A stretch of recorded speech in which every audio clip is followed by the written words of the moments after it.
Entrando al referéndum, Fernando, 4 preguntas se han conocido ayer.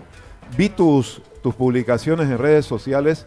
Prácticamente tuviste que editar las preguntas y me parece que han quedado mejor. Al final, quienes conocen del lenguaje, tu caso, ahí está, por ejemplo, editando las preguntas del referéndum. Uno, ¿está usted de acuerdo con cambiar la Constitución para que el presidente y el vicepresidente del Estado no puedan ejercer más de 2 mandatos continuos o discontinuos? Así de simple planteaste la redacción frente al texto otro que hemos conocido que es muy complejo. Yo diría que una mala redacción, Fernando. ¿Cuál es tu criterio en relación a las preguntas? Mira, Tufi, yo pensé que ese era el problema, ¿no? Que se había hecho una redacción así típicamente abogadil, ¿no? Sí, sí. Llena de parágrafos, pero creo que se trata de algo peor. Me parece que sobre todo la pregunta número uno, es una pregunta capciosa que tiene el propósito de impedir que Evo Morales logre de ninguna forma su habilitación con la respuesta a esa pregunta, ¿no? E incluso tiene implicaciones muy importantes para el futuro.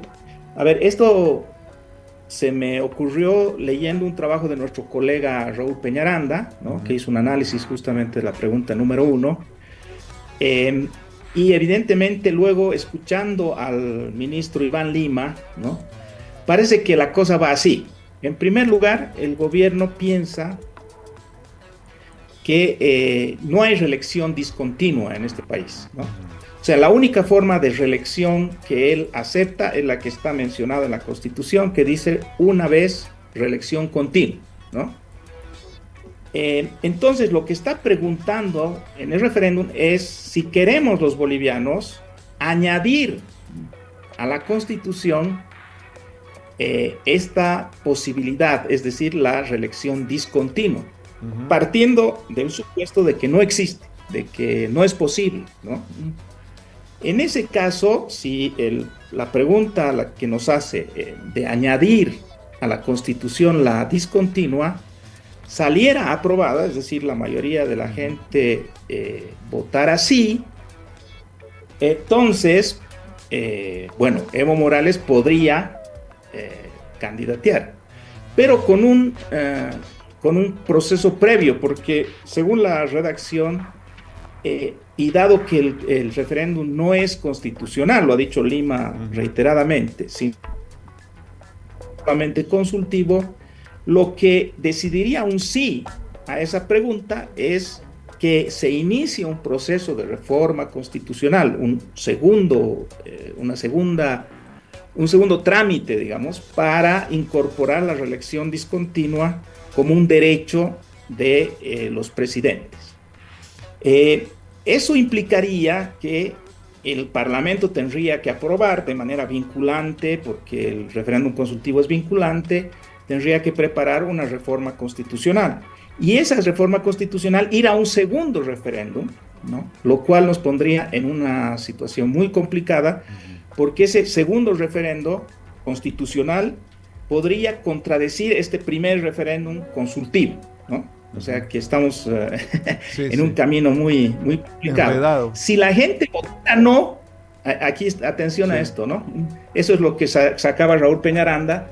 Si la gente votara no, acabaría la carrera política de Evo Morales, porque estaríamos decidiendo que en ningún caso hay reelección discontinua. Pero, ¿qué pasa en ese caso con los otros expresidentes? Esa es la pregunta que me acabo de hacer yo en X, ¿no? Porque se podría interpretar que tanto Carlos Mesa como Jorge Quiroga tampoco pueden ir a una reelección discontinua en 2020 o en 2025 o en cualquier otro año posterior. Ahora, según parece, ¿no es cierto? Esto es una Sí, sí. interrogación porque los colegas periodistas no le preguntaron a Iván Lima esto, ¿no? Pero queda pendiente, queda así como, digamos, por resolver. Algunos abogados han contestado mis tweets diciendo que no sería así porque Mesa y Tuto han sido elegidos con una anterior constitución y por lo tanto no son reelegidos propiamente en caso de que se presente, ¿no? Pero queda la espada de Damocles sobre Claro, ellos también. claro. Entonces es una pregunta capciosa, ¿no? Tremendamente capciosa, Sí. que busca evidentemente la liquidación de las posibilidades políticas de Evo Morales, ¿no? Sí.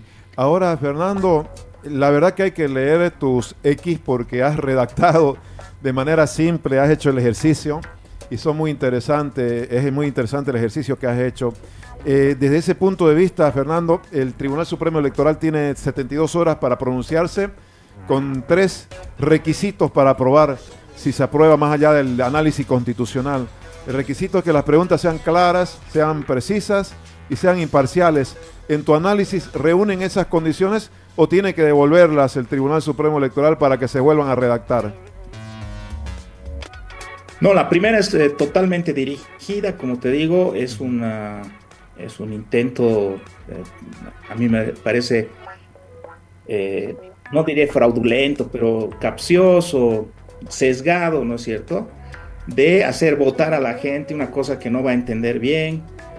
No hay una pregunta como directa, ¿no es cierto?, diciendo, bueno, ustedes quieren que los bolivianos tengamos presidentes con 2 mandatos, con 3 mandatos o no, sino que están haciendo este juego simplemente para que, o sea, si es que ganara Evo Morales esa pregunta, con el voto de sí, igual tendría que ir a una reforma constitucional, o sea, igual no se habilita en el próximo año. Y si pierde con el no, acaba su carrera política porque nunca más se podrá ser reelecto. Si se considera que solamente es una elección previa, la elección bajo la constitución actual, entonces el único inhabilitado es Evo Morales y por lo tanto sería un referéndum hecho a medida, digamos, ¿no? En cuanto a las demás, bueno, las de las subvenciones se pueden mejorar porque han tratado de meter los considerandos dentro de la propia pregunta, lo cual hace que sea mucho más difícil leerlas. Se puede separar los considerandos, eso lo puede hacer el propio Tribunal Constitucional, pero ahí no habría imparcialidad, porque los considerandos que plantea el gobierno son argumentaciones en contra de la subvención, ¿no? Dice la subvención perjudica al Estado, causa crisis económica, falta de dólares. ¿Usted está de acuerdo con continuar? O sea, trata de inducir, digamos, a que la gente responda que se suspenda, ¿no?, la subvención. Sí. Y la última pregunta también está mal redactada, porque ahí sí ni siquiera se señala, como en la primera pregunta, que una respuesta positiva implicaría, dice la primera pregunta, una reforma constitucional. En la última directamente habla de un acápite de la Constitución que establece que el máximo número de diputados en el país es 130 y señala si, o sea, pregunta al pueblo si es que está de acuerdo con cambiar ese número, ¿no? Lo cual, por la explicación de Lima de la primera pregunta, habría que suponer que llevaría a un segundo trámite en el cual el Parlamento estaría obligado a convertir esa respuesta de la gente, si es que la gente acepta aumentar el número de diputados, en un proyecto de reforma constitucional, con lo cual ocurriría nuevamente este choque entre el referéndum constitucional de salida de esa reforma y el actual referéndum que votaría sí. ¿Qué pasa si el actual referéndum dice sí, queremos que haya más de 130 diputados? Y el referéndum constitucional que tiene que hacer el Parlamento terminara diciendo no queremos cambiar eso, que sean 130. O sea, sí. Realmente nos están metiendo en un lío. Es la misma gente que nos ha metido en el lío de la habilitación de los derechos de Evo Morales como un derecho humano, en fin. Ese es uno de los problemas del país, ¿no? Tenemos un exceso de doctorcitos altoperuanos, en mi opinión, que son unas fieras para encontrar la vuelta, ¿no? Y hacer este tipo de de planteamientos que a mí me parece que no son, por supuesto, bueno, obviamente tienen el derecho de preguntar, pero tiene que ser preguntas que sean pues honestas, ¿no? Ajá. Para que el pueblo también responda honestamente, ¿no? Sí. Y eso no está ocurriendo, en mi opinión. Gracias, Fernando, por darnos a conocer tu criterio, muy valioso, por cierto. Un abrazo, volvemos en cualquier momento a conversar. Chao, Tufi. Nos vemos. Gracias.